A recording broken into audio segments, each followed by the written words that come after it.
প্ৰতিশ্ৰুতি অনুসৰি অহা 1 নৱেম্বৰৰ পৰা আমাৰ ৰেচন দোকানসমূহত বিনামূলীয়া চাউলৰ লগতে আমি দালি, নিমখ আৰু চেনিও কম মূল্যত বিতৰণ কৰা আৰম্ভ কৰিম।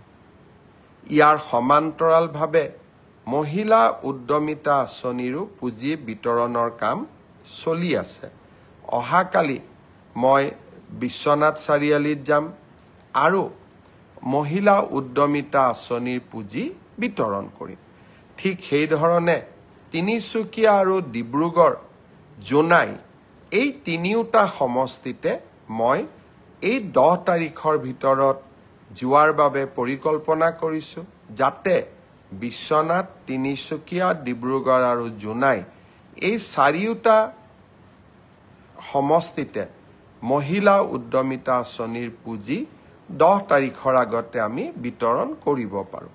সমান্তৰালভাৱে আমি আন সমষ্টিসমূহতো এনেকৈ মহিলা উদ্যমিতা আঁচনিৰ পুঁজি বিতৰণৰ কাম আমি হাতত ল'ম।